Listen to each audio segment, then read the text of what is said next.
Hey, everybody. Welcome to the Post Political Podcast. I'm the host, Derek Britton, and it's good to see everybody tonight. I am excited about our guest tonight, Domingos. So we'll be talking about a bunch of different stuff. I got to get to the ads first, and then we will introduce him. So first off, we have the Vermin Supreme Institute. Our purpose, is to inspire social evolution through the disruption of authoritarianism, to promote compassionate activism, and to spread the knowledge of redacted history. Through the use of humor, direct action, and mutual aid, we uplift the disaffected, disenfranchised, and the disempowered. And happy to announce again that the Love and Action fundraiser went extremely well. We raised all the money we were looking for to help out the homeless camps in Reno, Nevada. So thank you, everyone who donated. We will be updating folks on how that went. That should be going hopefully this weekend, pending all the weather stuff. But if we do, I will update everyone on the page and also in the newsletter. You'll see kind of all the work that was done there to distribute all that.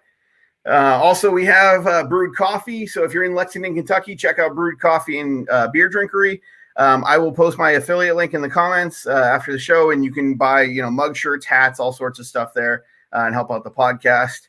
And then lastly, I am doing the promo with the Trans Resource Network of Louisiana. Basically, if you buy any of these items or if you donate directly to their PayPal, you're going to help a lot of folks. They house folks down there. They're able to, drive folks to surgeries if needed, or just kind of help anyone in the area who is trans or gender nonconforming. And basically, help out some of the folks down in New Orleans with buying a cool shirt, or at the end of the day, you can just, like I said, donate directly to their PayPal. All right, so we have Domingos DeRosa. So Domingos is a father, community leader, activist, coach, and he is also running for Boston City Council at large. He's also one of the members of the South End Roxbury Community Partnership. And he's been working towards, positive change for everyone on Methadone Mile. We're going to be discussing some of the challenges based around that, and then also, what folks are doing to make a difference in the community. Domingos, I've talked to a few times, and he's got a lot of great stuff that he's working on, and a lot of stuff to talk about. So let's bring him in. How you doing, man? What's up, man? Good evening. How's it going? Good. How are you doing? Can't complain, man. Another beautiful Thursday night. Just trying to get myself together to get ready to hit the road with the snow. Do a little snow removal, so I'll be out there all night chasing that dream. Nice. Yeah, there's a lot of work to be done with snow removal, especially in the city. It's there's a lot of stuff to be done there for sure. No, I appreciate you coming on. This has been a long time coming. We've been talking for a while, and I've been kind of looking in at a lot of the stuff that you guys are doing on the Facebook page and group and stuff as well. We had Yahira on Tuesday night, and we talked a lot about the partnership, and then also some of the challenges that are being faced kind of on the mile. And actually, there was a new, let's get right into kind of a new development, I guess, over the last day or so. There was a shutdown actually of one of the locations, and I believe there was last night there was a little video that you guys were doing a video chat with someone at the city. I didn't know if you went to that or if you could kind of comment on what that happened, what had happened, and kind of how it impacted the mile. Well, so what happened was, we've had a spike in violence in the area. We started off the year 2021 with a murder on Atkinson Street. And it spun from there. We've had several robberies, breaking and entering, assaults and batteries, and so forth. And the Comfort Station is a location on Atkinson Street where the city provides, individuals with needed resources, and that's where the word Comfort Station comes from. For us who are here doing the work, it's more of an open drug market.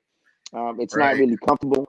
It's not something that, we want to continue to see happen the way that it's been happening, but we do want to see them provide the services, adequate services, so folks can actually get the services they need to help them with, with the substance disorder, with the mental illness, and the homelessness. and a few other things that are going down on mass and gas. So that's it's sending a shockwave through the city because folks now are displaced even more and Right. pushing them into the surrounding areas. Yeah. We spoke a little bit about it on Tuesday, but yeah, that's I've seen some of the negative feedback that some folks jumped in and said, oh, you just don't want these folks in the area, or you're just saying that you don't want to see these folks anywhere on the air in the community where you're at. But it's not even that. It's to the point where they're not providing adequate services at any of these locations. And you and I have talked a ton about this in the past. That it's just it's something that.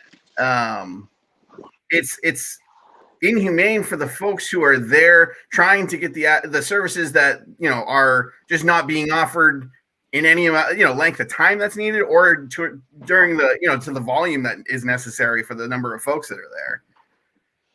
Well, it's a combination of all that. It's like one of our members, Marla, likes to say, it's harm reduction while causing harms to others. We want folks to get the services, but it's kind of hard for a community to continue to allow these services to cause us harm. We have thousands and thousands and thousands of discarded needles across the whole area, which now is causing issues for us who live here because our children can't use the playground. It's unsafe to walk to and from Boston Medical. You have to wear certain type of shoes while walking through the park. Like you can't walk through the grass with flip-flops on a nice summer day. The trash, the amount of violence, people having intercourse in broad daylight, people defecating on your stairs. Like, I mean, it's so many things that are happening because the lack of human services that should be provided is causing the folks who live in the area a lot of grief. Yep. Yeah, and one of the things with the partnership and the page, South End and Roxbury being somewhat different communities, and being able to come together and talk about this, and having some of those difficult discussions with not only folks in the city, but public officials and things like that. I notice the access that you all are getting with some of the public officials on the page, and being able to interact with those is pretty great. I mean, you are actually able to have some of these conversations, and I know you were involved as well with bringing on some of the mayor candidates and actually walking them around to show kind of what the situation is, and talk about potential ways to fix it. And how did that go about, and how kind of how has the response been from the public officials that you guys have brought on? We were trying to get some concrete answers from our electeds to see where their mindset is and how they're going to collectively work on this. And we've gotten a lot of gray area from these individuals. They don't, I'm not going to say they all, but there's no real physical concrete plan. We're in one of the most important election cycles for Boston. Marty Walsh is leaving. Depending on Congress approving him, he will be the Secretary of Labor. So that gives an open seat for a mayor position, and folks are coming out of the woodworks looking for the opportunity to lead Boston. And this is where the South End Roxbury Community Partnership is looking for accountability. We're asking people for track records. Where have you been on this issue for the last 7 to 10 years? What have you done on the budget line items to make sure that this area receives the proper funding, to make sure that services, not only for the individuals who are looking for services on the mile, but the folks who live within that area? Because again, we're the only city in Massachusetts that has a needle shops team and a poop response team. So when people put in a report, they'll go and pick up human feces from your front doorstep or your back doorstep. Right. Yeah. No, it's definitely a super complex situation. Like you said, it's not just a there's a lack of services being provided to the folks who need them. There's one central location for all of these services that the state basically is trying. I mean, it's not even just Boston, the city. We were talking a little bit on Tuesday. There's folks from all other towns kind of surrounding in the area trying to come here and trying to get help, get services, and it's kind of overflowing that whole area. It seems it's so hard to kind of pinpoint the how to fix things and how to, but what I've seen out of the group is you guys are able to at least address a good handful of the issues with concrete plans. And all you guys are looking for is accountability from the public officials you're bringing on and talking to these folks about how are they going to take these ideas and plans and kind of turn them into real action here in Boston. And like I said, I think you all are doing an incredible job on that, trying to actually get through to some of these public officials. And it's been, like you said, some of them, I've been on for quite a few of them. Some of them you hear a lot of political speak and gray area, as you said.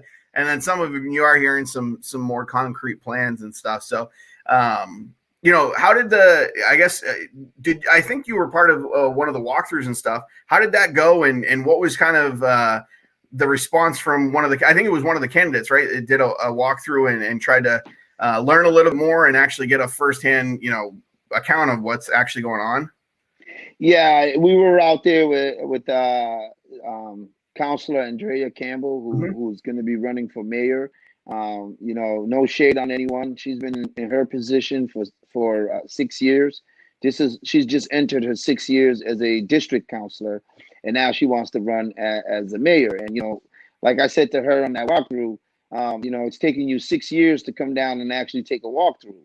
Right. And we wanted folks, not only her but all the electeds that we invited on to speak to us about this issue, to take a walk through with us as a group, because we know as city elected officials, when you announce that you're coming into a space, all services is deployed before you arrive.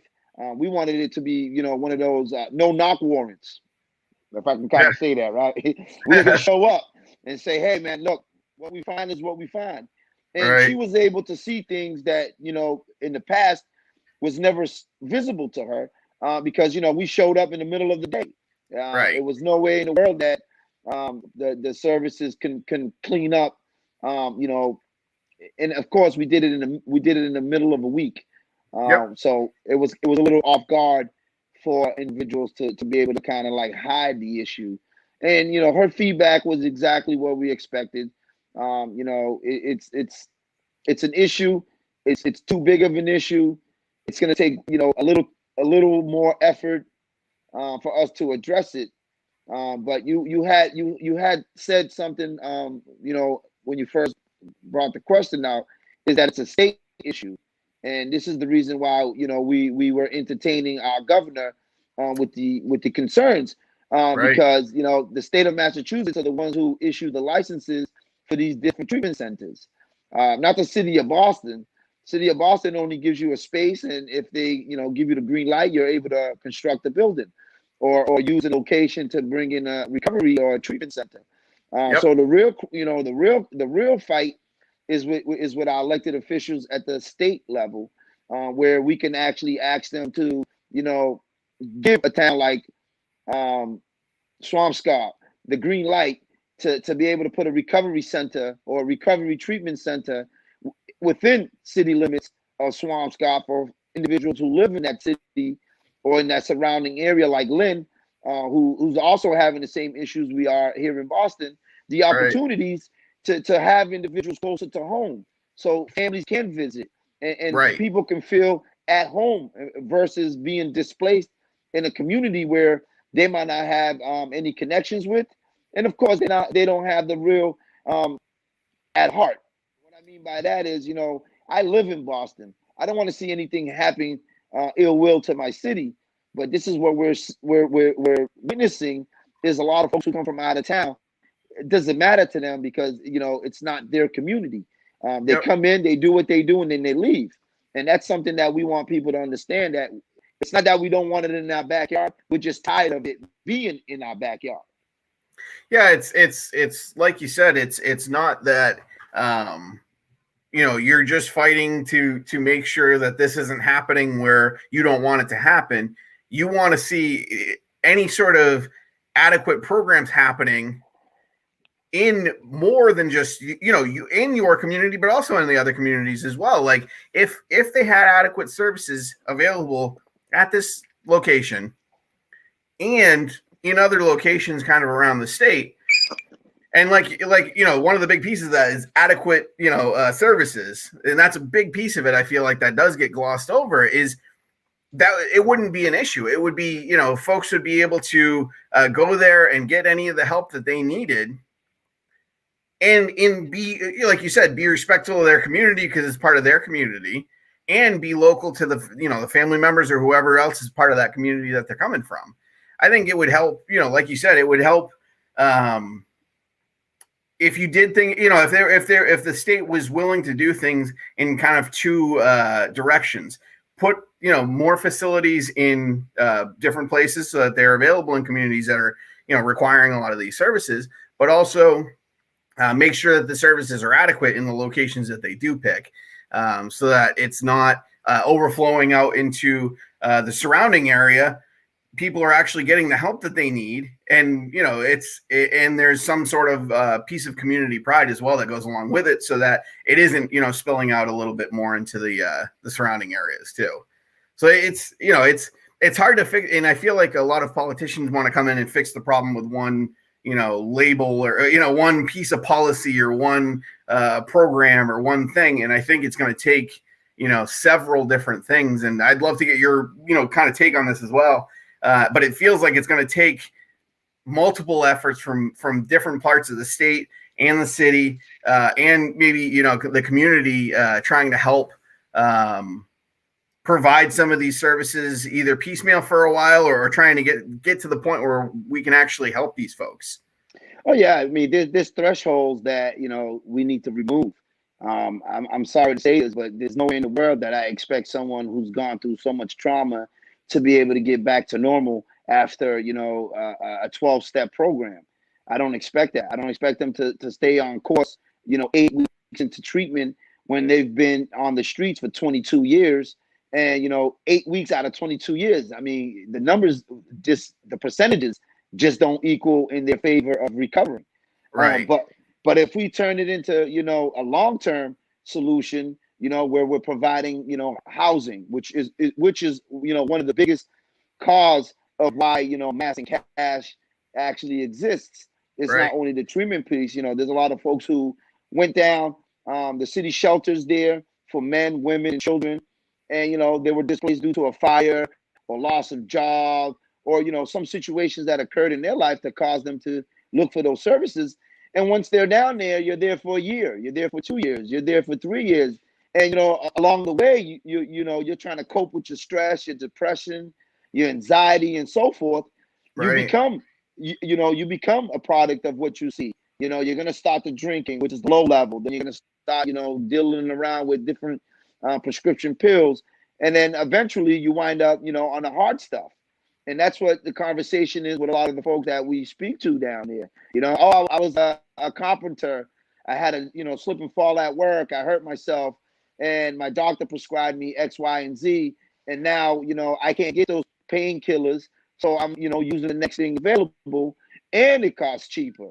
What do you mean it costs cheaper? It's $3 a bag versus $50 a pill. So again, you know, the pharmaceutical companies come into that play also. So Right.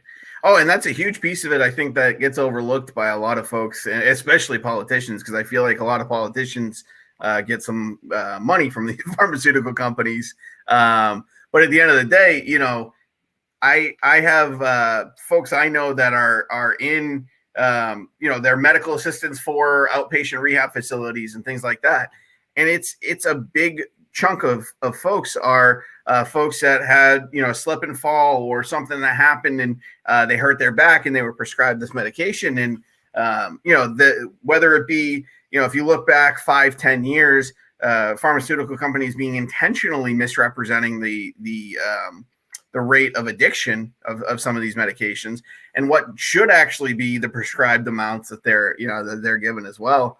It's really a much, like I said, I think this is a much more complex issue than people give it credit for. And they want to say, bad things about kind of everyone involved. They want, you know what I mean? Like they want to say that folks are just not wanting it in their backyard. Like, we were talking about a little bit before. People will say that, why don't these folks just go and kind of fix whatever they need to. And I think it's there's folks that try to apply. They're never been in these positions that are trying to apply, one size fits all kind of fix to this. And it just doesn't seem like they actually understand what the real issue is and how complex the actual situation is. And that's why I want to talk to you guys is providing an entire picture of what this actually looks like from folks that are in this community, down in this area as well. So,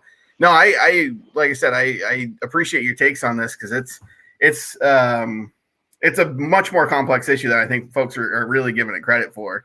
But I want to talk to you too. I mean, give some more thoughts on this because I want to jump to some city council stuff after this. So it looked like you were going to say something. One of the things that I've noticed that I would love to see kind of like really take flight is the fact of locating people. We get a lot of messaging, families looking for loved ones who are trying to take control of the situation. I met a mother the other day from Moms on the Mile, and she had her son sanctioned because she wanted really to get him help. Yep. And her story was compelling to a group of us because we're hearing politicians talk about, we don't want to sanction people. We don't want to take that route. You can't really force someone into treatment. But then you speak to a loved one and they're like, listen, I want to hear nothing. Whoa. And the way that she spoke about it, you can see how it's killing her to see her child out there, struggling to look for help. And we can change that coming together. To have a member of our group who's a mom who brought her son to Mass and Cash for the services to only have him murdered while standing in the doorway. Right. So, there's a lot of conversations that are being had on the ground level that are not making it up to the department heads or the individuals who are running these different programs because there's no real accountability. There's no oversight committee to make sure that the $50 million that the state awards for this is actually being trickled down to the individuals versus being all held in the operation and administration fees. Right. You give someone $1 million and 999,000 of it is all administration fees, and then $1 to help that one person. And we know in today's society, you can't live off $1. So how do we go about making this an issue that we can all gravitate towards and actually use the compassion of being humans and help the next person? Yeah. And I know you all do a ton of work as well. Working with Nancy with the Bridge Kids Give Back group as well, and actually are out there, handing out meals and supplies and clothing and stuff as well. It's being able to, and I think it's interesting to see, folks that are local in the community almost providing more to the folks that need it, in the folks who are trying to get the services than the state's able to do with all this money. You see a lot of that happening where folks local in the community are able to do far more with far less funding. And it's all volunteer, and it's, they're not paying folks to go out. You guys aren't getting paid to go out there and provide hot meals to folks and coats and supplies and all that stuff.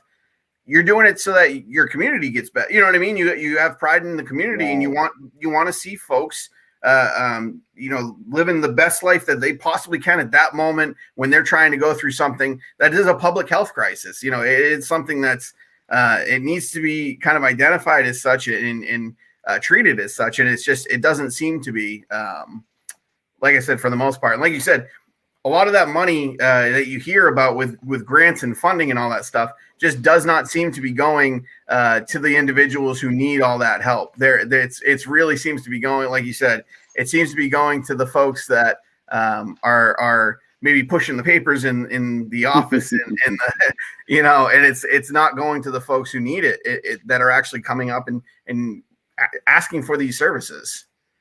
Well, we identified a lot of those individuals who sit in those administration positions within those programs, and none of them live in Boston.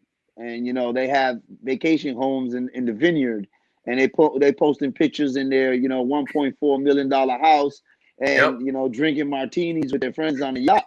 Meanwhile, the folks that should be receiving a lot of these services aren't. But we're not looking to complain. We're looking to be a solution to the issue.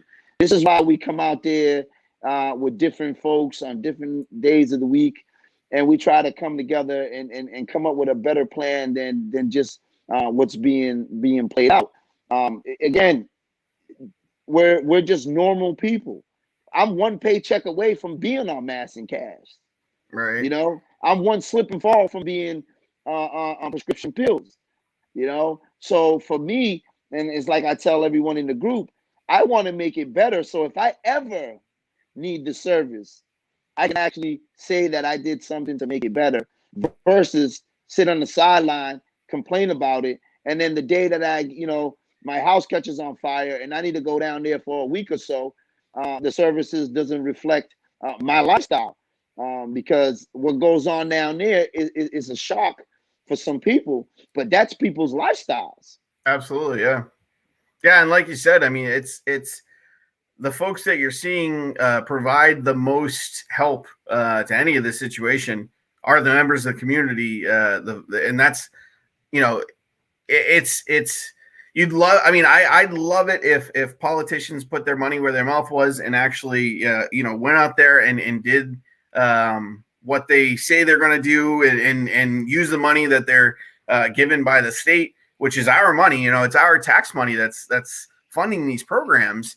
And at the end of the day, they're not able to do nearly as much with what we've given up in our taxes and all that stuff versus, what folks are doing with very little. I mean, the folks are coming in with, a 1,000th of the budget that they have and able to provide direct, and maybe, it's not the full allotment of services that are required, the mental health services or addiction services or anything like that. But at the end of the day, the warm meal, someone to talk to and being able to help someone out on making their day-to-day life better is much more than what's going on, when you hear about a lot of what is actually being offered in some of these services. So I think, like I said, I respect the hell out of y'all. I think you all are doing an incredible job trying to do as much as you possibly can. And I think there's, like you said, the solution-minded kind of mindset of the group is really obvious, I guess, when you start seeing all the posts that you guys, out there every other weekend, it seems, trying to help folks out. So I just wanted, to kind of give you guys some props as well as, highlight a lot of what is still issues and what we, still are going to need help to be able to provide everyone with what they need down there. So that's it's a lot of work to still be done, but I appreciate the hell out of what you folks are doing down there. It's really great work. No, thank you. And again, this is a very, very organic group. This is not, folks who like someone said to me the other day, which, I chuckled at it, right? I had to laugh my tail off because I have letters after my name. I said, my whole name has letters. What are you talking about? So she was referring to the fact that she had an LPN and she had an RN and she had all these different letters behind her name. I said, my name has letters from the beginning to the end, so I don't understand. And she kind of she was kind of upset because, she was looking for that recognition because she had letters after her name. And I'm like, look, in the work I do, I don't care, if you're the bottom of the barrel or the top of the barrel, we're in the same barrel. Right. I mean, we're looking to make a difference. And it's not about who has the title and who doesn't. It's about how we can come together, put our differences aside, and actually give folks the service. And sometimes it's just an ear to listen. Right. We got folks down there who just want someone to listen to their story so they can feel as if they are in that story. Not just, right. Someone someone spoke to me for 20 minutes and I gave them an ear, but I didn't listen to it. A week later, if it's not me, it's Leon. If it's not Leon, it's Marla. If it's not Marla, it's Will. Any member of this group would meet someone on a Saturday, and then on a Monday we'll bump into them at Stop and Shop, and they're like, "Hey, you the guy that gave me the throat." No, I'm Domingos. My name is Domingos. And they're like, "Oh, okay, my name is Billy." A week later, 2 weeks later, a year later, we're still having the same conversation because we didn't look at them as just the guy sitting on the street corner or the lady on the corner. We stopped and asked them, "Yo, what's your story? Where you from? What can I do to help you? What do you need to help you get back where you need to be?" And they'll tell you the little things that they are not able to tell someone who's sitting in a desk type job where it's like, I got a script, I got to stick to it. I can't really get too in depth into this conversation because I only have 15 minutes to get these answers to these questions that turn out to be a part of a grant, a part of some type of money coming into the programs. We're not a nonprofit. We're far from that. So when we're talking to individuals, we're not looking at them as you're the issue. We're looking at them as you are the solution. You have the answer to your issues. You know exactly what you need. You know how many times you relapsed. You know why you're out here. And what can we do to guide you back into the right direction? Not just me, but all of us. And then when they see all these faces, and they're like, "Oh my God, y'all are here every week." Until we find you a home, we will be here. And this is what we want the general public to understand, reason why I come on, your podcast and different shows like this. It's not about Domingos, the politician. It's not about Domingos running for office. It's more about giving people their power back. My political move in this whole mass and cash is to get them to vote, to get them to understand, regardless of where or how you got here, you still can vote. Yep. And they look at me like, "Huh? What? I don't have an address." So because I don't have an address, they are excluded from the voting process. So what we've learned through this early voting for the presidential election, they can bring up election posts anywhere. And you can vote at Fenway Park and live in Mapan. You can vote at City Hall and live in Hyde Park. So why can't we do the same for these individuals on Mass and Cash so they can feel like they are part of the solution versus a group of people that you just continue to walk by and only use for photo ops? Right. Oh, 100%. And like you said, I mean, that's a huge piece of the population that is going to be most affected by some of the policies that these folks are putting in place in the city. Yet they don't have a voice when it comes to electing those people. I mean, that is one of the breakdowns of the entire democratic process that we were supposed to have in place in all of our cities and states and stuff, is to be able to have our voices represented by folks that we think would best represent us and be able to best help the cities that we in the communities that we live in. And to take that away from someone is awful. I mean, it's. And I'm gonna, just on the side note, I will. I know some folks that are kind of involved, at least very incredibly knowledgeable about the voting process and stuff, and see if there's anything that's available to get folks registered without an address or with a temporary address or something like that. There's got to be something to be. I mean, that's just. To not be represented when those policies are going to affect you so much is just, it's a huge injustice.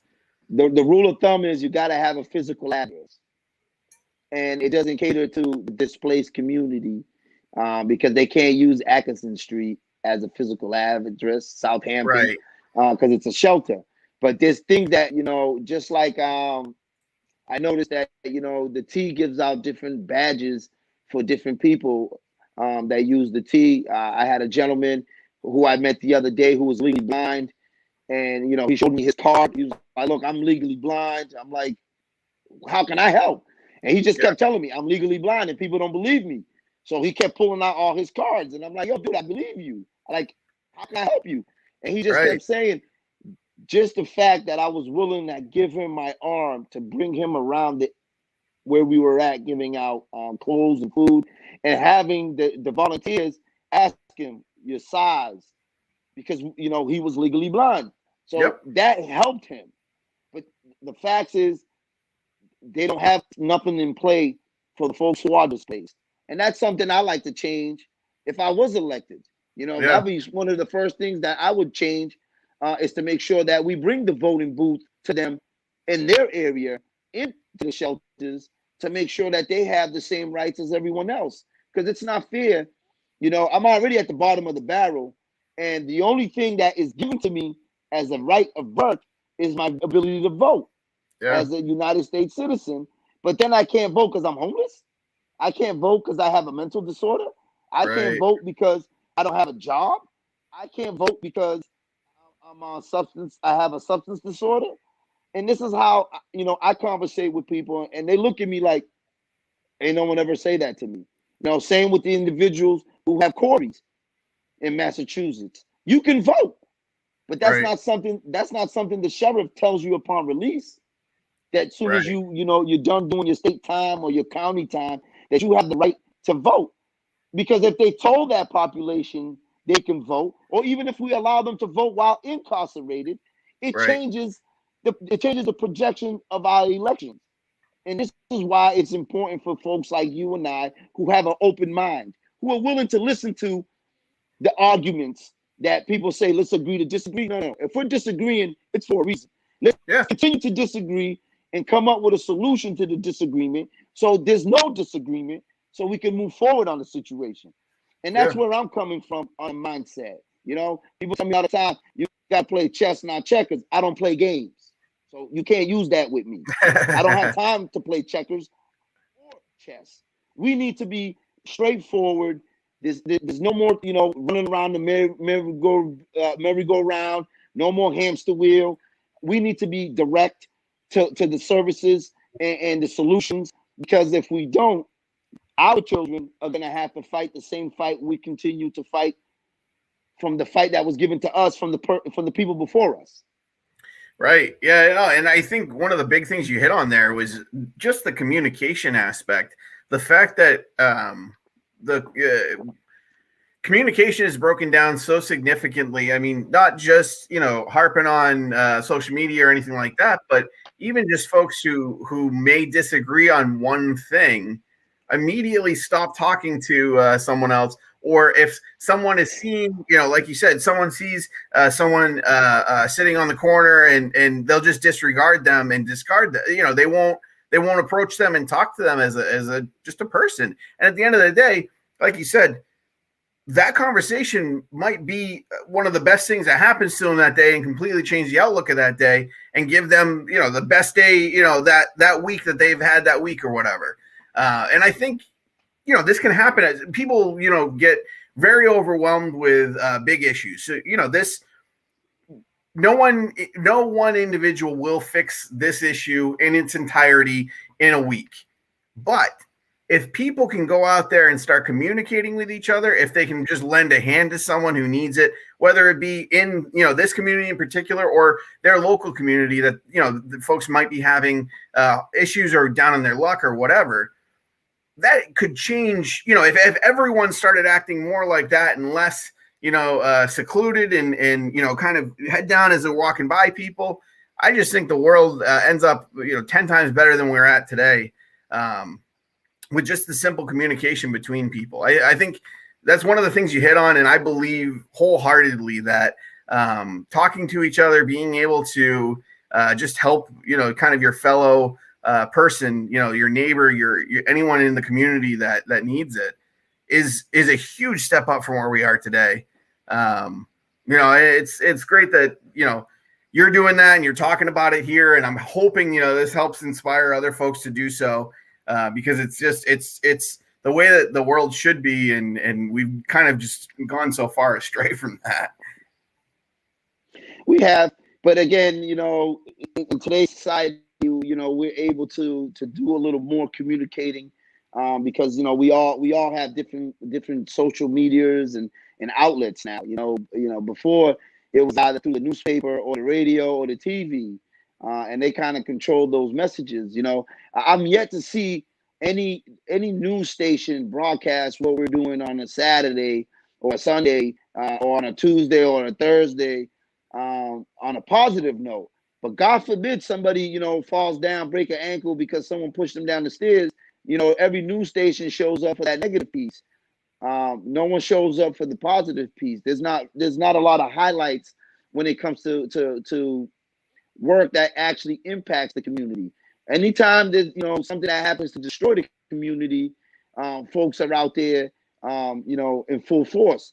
And I give credit to Mayor Walsh for saying that in a forum with the South End group that we were invited to, and he says, I know mass and cash is a great issue, but if the news would stop only showing the negative and start showing the positive, maybe we can change it.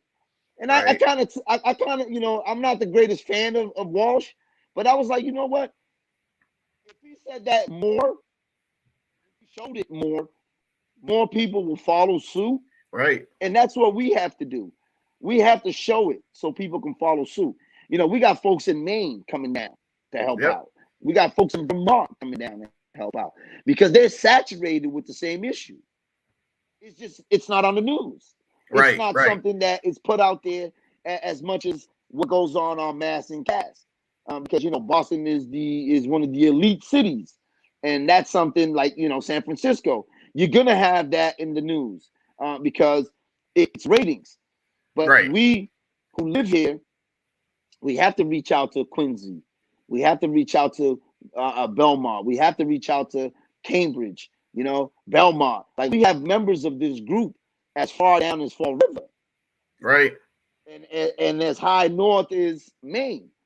And this is why it's important for us to continue to show the humanity part of the situation, because that's what it is.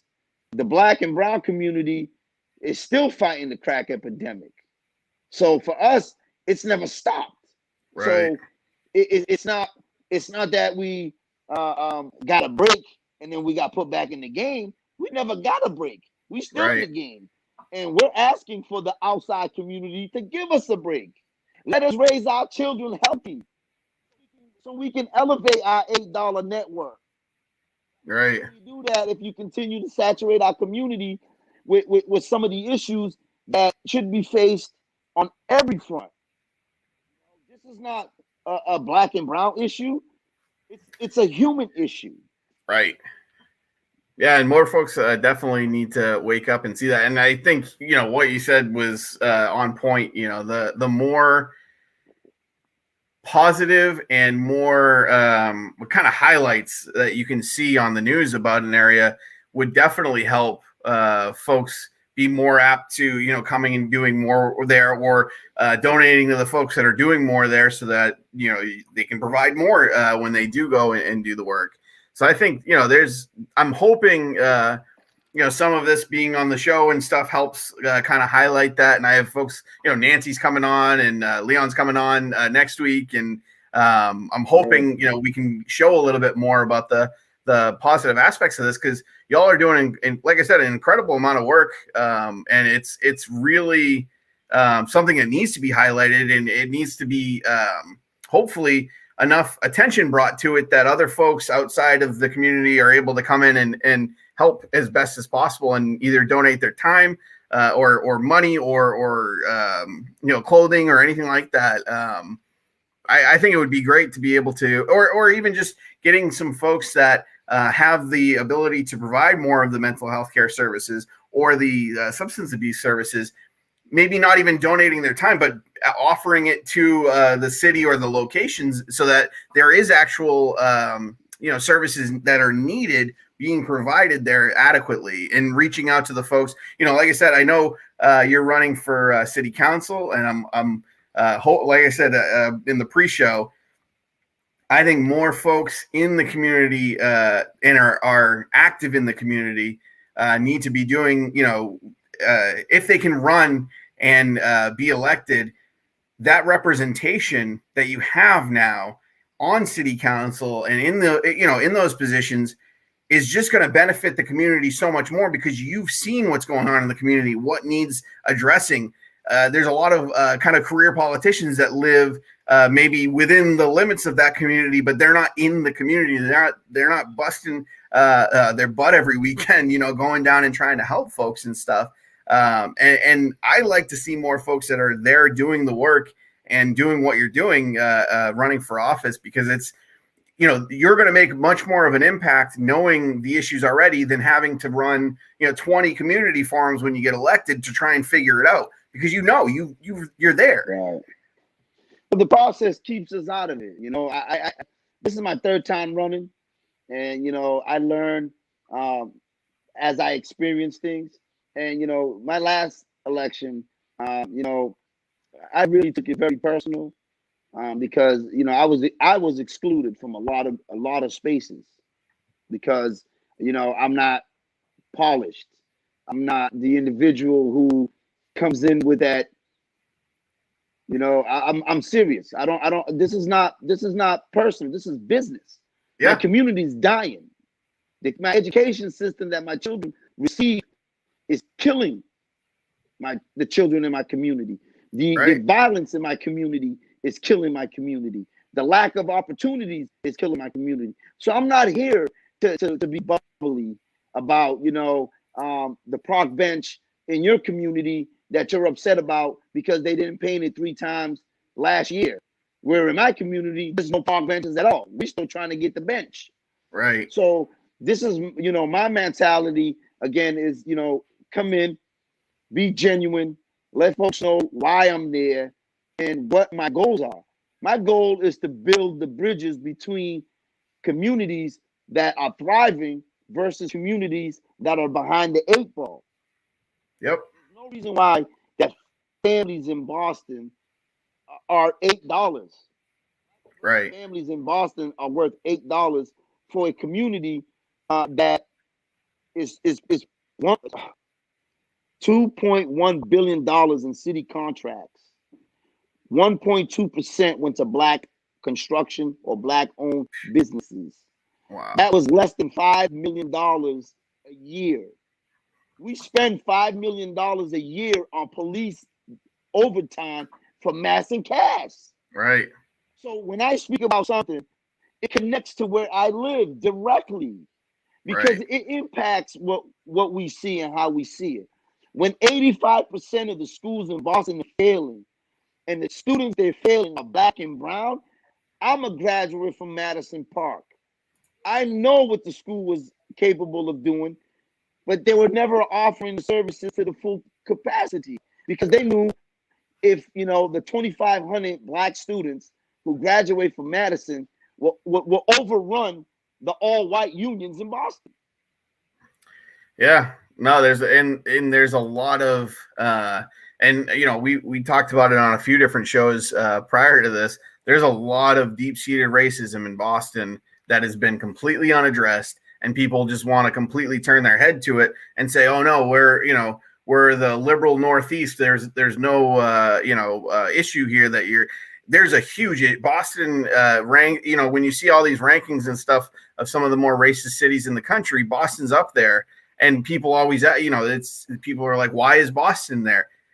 And if you know any of the history of the city, like you said, the contract and things like institutionalized racism, even more than just what you're seeing on the street, but beyond, it's actually systemic in, how contracts are being awarded, and, different communities are being policed and all of that. That's something that is going to take years to fix. And it's going to be people who are not sticking their head in the sand and saying, oh, there's no problem here. People need to address the problem, say there's a problem here, and do something about it instead of saying the problem's just not going to go away if you keep saying there's no problem here. Well, I'm part of a group called the New Democracy Coalition, Boycott Faneuil Hall. We've been asking the city to change the name of Faneuil Hall. As you know, Peter Faneuil was a slave trader, slave owner, and we're asking not only to change the name of the location, but to bring, a good percentage. I'm asking myself. I like to see 50% of the businesses within Faneuil Hall be Black or brown owned, minority owned. We also wanted to incorporate the fact that the education system doesn't reflect what Faneuil Hall is. Even the Freedom Trail, if you ever do take the Freedom Trail, you will see on any of the placards, it does not identify it as a trading post for slaves. And these are the things that we're talking about, systematic racism here in Boston. Right. It's not going to erase the history, but it will educate the future on what is. And, for me, being a part of that movement was very inspirational because, my island, the island of Fogo, and the Cape Verdean Islands off the west coast of Africa, we are the first stop off the mainland on the slave trade. So being born in Fogo and then being here in Boston, I see where it begins, I see where it ends. And the difference between one and the other is the fact that we are able to change the names in Cape Verde, but we're not able to change the names here in America. So how progressive are we really are? And this is something that we as a city, we as a state, we as a nation can come together and address. Because if we're able to change the name of a building here in Boston, it'll send shockwaves through the country about how we can address racism together on an issue as simple as the name of a building. It's not just the name of a building, it's the history of that building that we will educate people on. Because when I found out that, the United States government gives your naturalization paperwork and citizenship paperwork in an award or a ceremony in that building. The same building we were trading and selling slaves, you get your naturalization paperwork. So it's like an oxymoron. Yeah, I think it's more of the same, what we were just talking about. It's more of kind of the whitewashing or, the ignore, head in the sand approach to the racist history that's happened in the city and things that need to be confronted. I talked with Kevin a bit on some of this as well, and, hoping to have him on later on. And I think, it'll be good. We'll talk a lot about, Faneuil Hall specifically and some of the history there and the efforts to change the name. And also, like you said, very importantly, to actually have some representation in the businesses that are being, put into those locations around that area. No, this is great. And we blew through that hour very quickly. I want to make sure I give you kind of one more opportunity to kind of say whatever you're looking to say. If you want to talk more about your campaign, if you are looking for volunteers, donations, anything like that, or if you want to talk more about the partnership, whatever you want to do, kind of the time is yours. So, well, I want to give a shout out to the peacemakers. We out here trying to keep Boston safe for everybody, making sure that folks have a safe community. I'm just a dad, man. I'm a Bostonian. I'm looking for a community where we all can live together and make sure that our children's futures are in our hands. I want an elected school committee. You know what I mean? Yeah. I want to be able to provide my community with services and not have them go outside city limits to find it.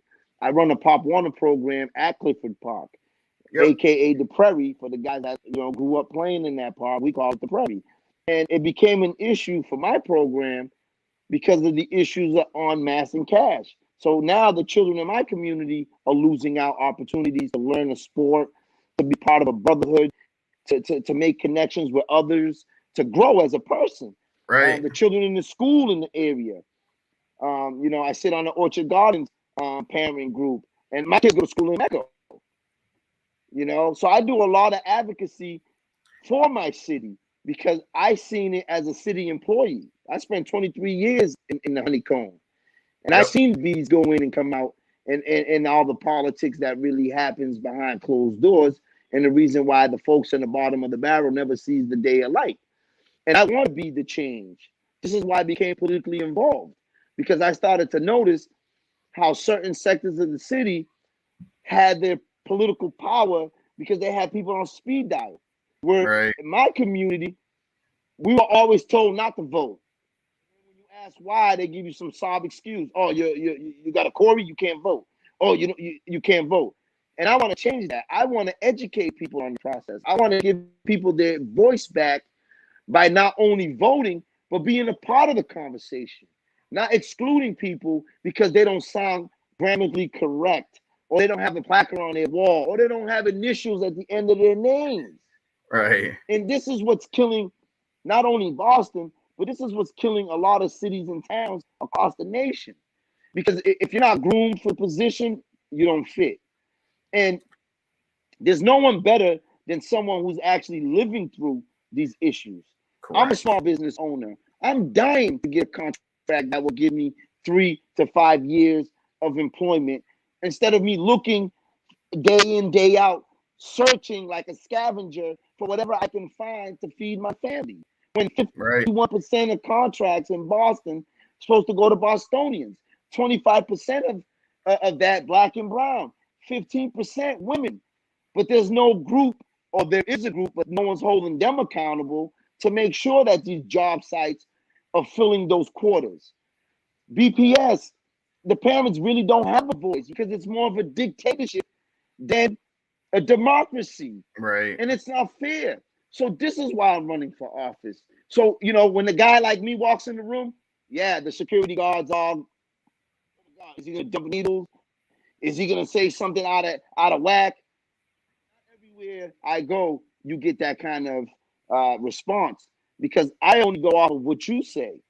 If you feed me BS, I'm going to give you BS back. If you're straightforward with me and honest, I'm going to be straightforward and honest with you, because I'm not in the game to take away from you. I'm in it to bring more to the conversation, to bring in folks who have been left out. I can walk down Mass and Cash, and 9 out of 10 people know me, not because of what I was doing on Mass and Cash. It's because I speak to them. Right. Hey, what's up, my guy? Didn't I see you at Walgreens? Yeah. You still need that $1? Yeah. You need some water? Because I ask and I speak. And we don't have that from our elected officials. We've become just voting blocks. You're only going to knock on someone's door if they're a super voter. So, Right. The guy that doesn't vote every election because he only cares about the presidency, you don't knock on his door for a mayor's race or a city council's race. And I just want people just to listen, just know me. I don't even want your vote. I want your friendship.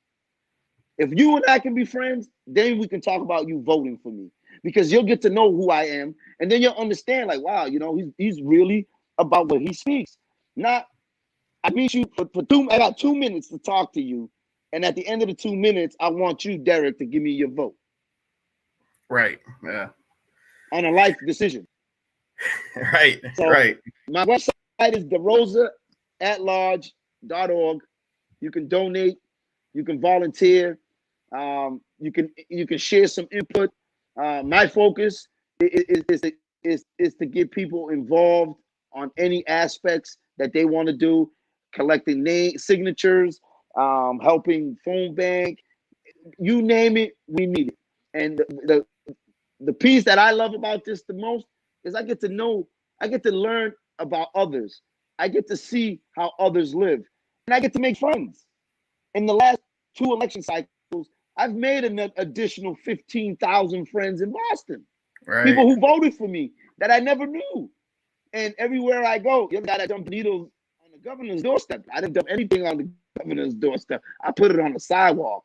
He just had to flex his muscles because that's what he can do. And this is why we got to become politically involved. So guys like Charlie and guys like Marty who take our input last, they can go somewhere and kick rocks. No, that's I like that, man.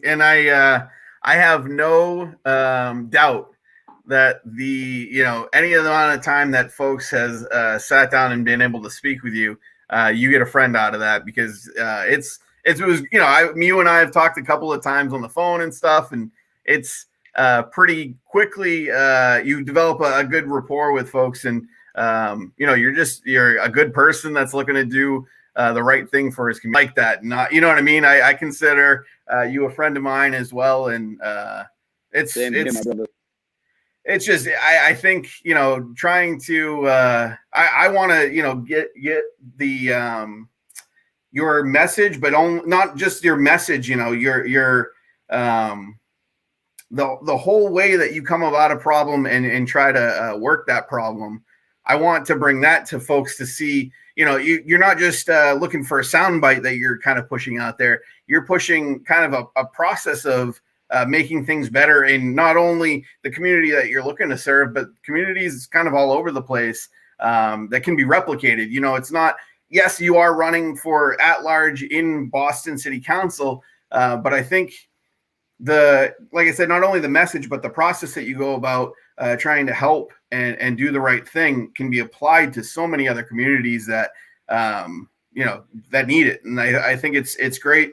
I definitely want to support you in any way I can and help kind of promote, your website. I'll throw it in the comments as well right after the show, so folks can go there and volunteer and donate and do whatever they can to help. So I appreciate you having you on, man. I appreciate your time. I know you got a busy night ahead of you with clearing snow and stuff. So I hope you have a wonderful night. And I can't thank you enough for coming on and sharing, all that you did with us. So thank you very much. Yeah, listen, brother, thank you. It was a great conversation. Again, we'll talk offline. And this is what it's about, man. People got to understand that, our differences is the reason why we're unique. And those unique traits is the reason why we need to come together.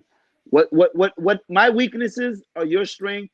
Your strengths are my weaknesses. And if we can work together, it's like Voltron. We come together, man, we can move mountains. But people got to look at it like that. Instead of saying, I bring the hammer, you bring the nails, he brings the piece of wood, we build the clubhouse. That's what we did when we were kids.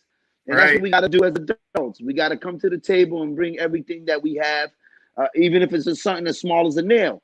That nail can hold everything together. You know what I mean? But we need to be able to do that without having, who gets the glory out of it. It's more, let's fix the problem and move on and find the next solution or the next problem so we can fix it. Thank you again. Yeah. Have a great night, man. Thank you so much. We'll see you later. I'll talk to you later, man. Be good. Sounds good. You too. So that was Domingos. That was wonderful. It's always good to talk to him. Like I said, I talked to him before the show, and I've talked to him a couple of times before on the phone as well. And I really do hope, folks, like I said, I will put in the comments his website. And, if you need any information more, you can talk to me and I will get you in touch with him. You can, shoot me a message on any of the, Twitter, Facebook, YouTube, all the stuff that we're on.